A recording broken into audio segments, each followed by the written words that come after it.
Hi, this is Justin with Justin's Web Design and More Business Today. In this video, we're going to learn about links, buttons, and pop-ups. So first, the easiest thing is the links. Adding a link is pretty straightforward. If you want to add a link to text, you highlight the text that you want to be clickable, that you want to be the actual link, and then which means that if you were going to add a link from scratch, you'd first type what you want it to say. So say, click here. And then you highlight the text. Then you click the little link button. You put in, you can link to an existing page really easily. That's one of the easiest things to do. You can link to a website. The website needs to start with the HTTP : or whatever. And my recommendation for that, to give you a little bit of a tip here first, is if you're going to link to a site, let's say I want to link to Google, I would go to the site so I know I have it up and I know that's the site I want to be at, and then I would copy the URL here. I'd highlight the text in the address bar, right click, or do Control C, right click and choose copy, or do Control C, and then paste that in here, because that way I know I have the entire address exactly how it needs to be. If it's an external site, I also recommend that you check the box that says open a new window. You can also do pop-ups, which I'll show you in a minute, what a pop-up is and how to add one. An anchor, which I guess we should also cover anchors in this video. I'll cover anchors as well. Store link is self-explanatory as part of if you have a shopping cart. Email address, that's another thing that you will likely use pretty often, where you put in an email address, and that's again pretty self-explanatory. File to download, and here it actually gives you an option to go to the file manager, which is under content in the menu here, and so then you could upload a file like a PDF or whatever. The similar way that you would upload an image, you can upload a file. An image technically is a file too. So back, close. For the purpose of this video, we'll use an existing page because that's the easiest. And then you can just close this. And you can see it made it into a link.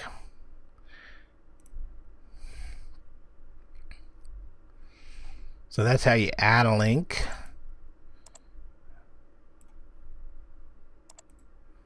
If you want to remove a link, by the way, this is a little trickier, but you need to highlight the exact same text, and you'll see the link is blue. If you click on link, you have all those options I showed you, but then you also have remove link. There's a little link at the bottom that says remove link, and you can click on that. Turns off the link. You'd also delete it as well. But if you had made some text to link and you want to leave the text, but you didn't want to leave the link, then you could highlight the text that is a link and make it into, or remove the link. Then another way that you might use for a link is a button. And under widgets, there's button. Here under popular, you can also search for it. You can drag that where you want it to be. And you can see as soon as you click on it, it automatically brings up basically the same thing we just saw for the link. Email address, store, all the different options. These existing pages, even though it says email on that, that's actually a page about email. It's not email. Yours won't have a page called email probably. Here's the text that goes on the button. Let's say we have it say home page, and then going to the home page.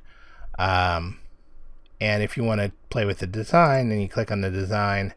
It has different layouts here you can choose from. If you choose a layout that has an icon, then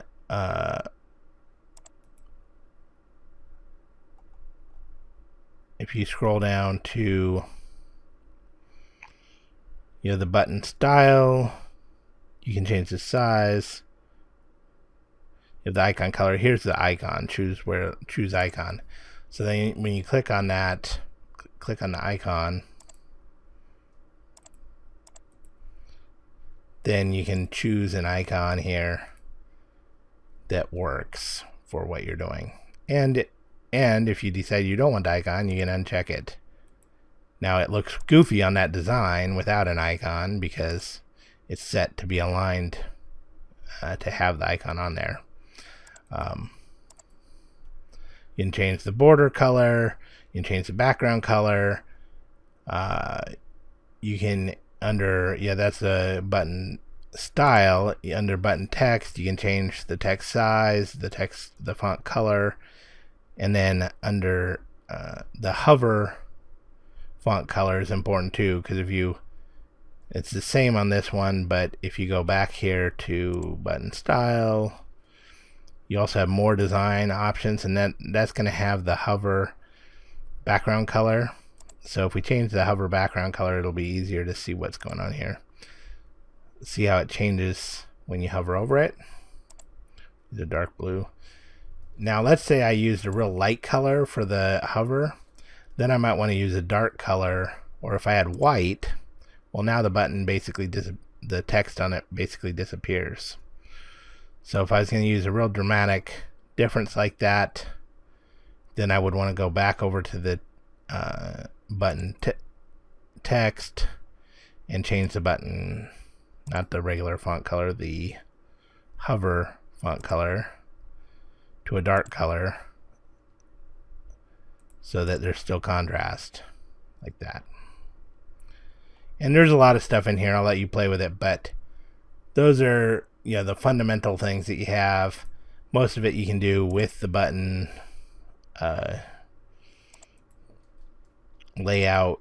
You can select different layouts and play with that.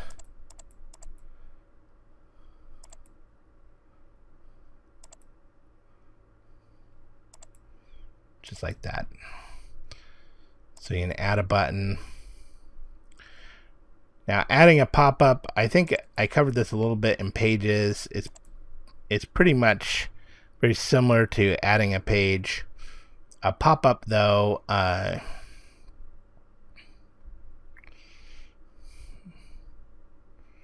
will pop up. I'll show you here. Say we'll do a new pop-up even. Let's just start from scratch here. So you have newsletter registrations, real common. I've already added this once, so let's do this backwards. To delete a pop-up, just the same as when you delete a page, you click on the little gear and hit delete. Yes. Add new pop-up. Newsletter registration. We'll just leave it at newsletter registration. You could rename it there. It brings up this screen, shows you. I'm having a little technical glitch there.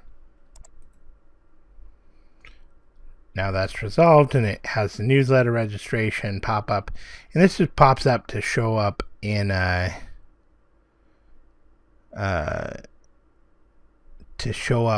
on top of your site in what we call a shadow box.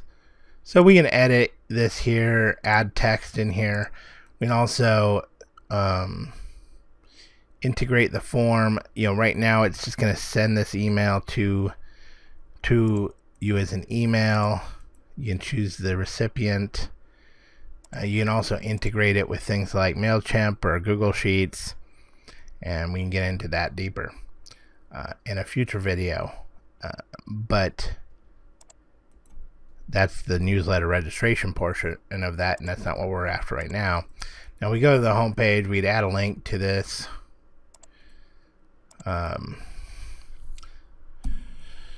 I'm just going to add a link that says test. And we'll highlight this. Hit the link. And instead of existing page, you can do pop-up. There's newsletter registration right there. Close this. Now that's a link. Check. Republish. Now I'm going to show you on the training site.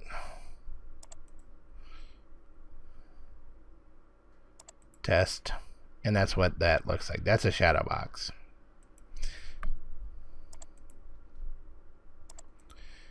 Or pop-up.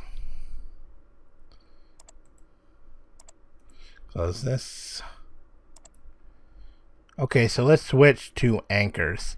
So what an anchor is a page, or it's a section of the page, and so it allows you to link to a part, further a specific section of the page.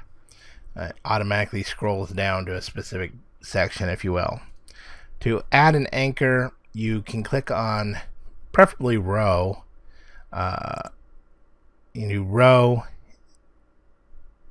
where you want the anchor to be, and then you do set as anchor, and then you name the anchor section for testing. And there's a checkbox here that says add to site navigation. And a lot of times that's something you'll want to be able to do, and it'll add it just like if it's a page at the top. For this one, I'm not going to add it. Actually, I take it back. I'll show you how.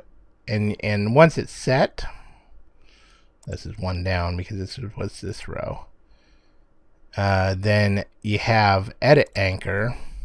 So then you can go back in and you can check this box after you've, and then update it. You can see this is in the navigation now. And if I go to home, section for testing, see how it goes straight down to the where we set the anchor? That's how the anchors work. And you can also, instead of having it be that, like I showed you before, it's one of the things for links. So, or for buttons even. So you could take a button and you put it in, and not for existing pages, for anchor, choose anchor, and it asks you the page and then which anchor, and then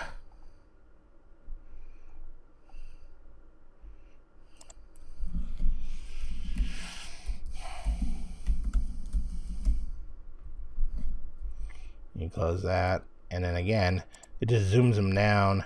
It won't let me do it right now because I'm in there, so when I click on it, it edits it. But if I publish it, I could click on it and it would go down to the right section. So that's what an anchor is, and it's useful sometimes to be able to have a link that goes to a specific part of the page, especially if you have a long scrolling page. Then you can have navigation that goes down to it, or you can link to it for the sake of making it easier for people to find things on it. So anchors, pop-ups, links, and buttons. I think that covers all of that. Thanks.